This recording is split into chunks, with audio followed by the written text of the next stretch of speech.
Tulo ka naglaing aksidente sa kadalanan na nakuhaan sa CCTV. Unang insidente na hitabo sa may basak iba sa alas 7:52 sa buntag. Si Luan Mirondina sa report.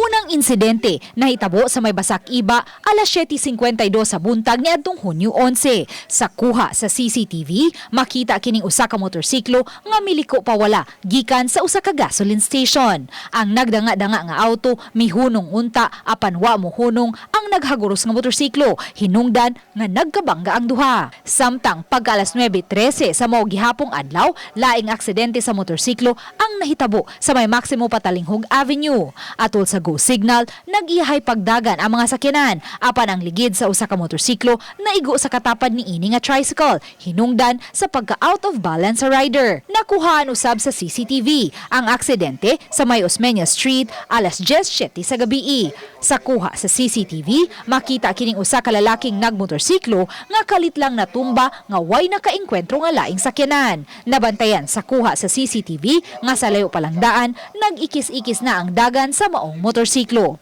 Uban ni Rinan Tequeñones, Luan Mirondina, Balitang Besda.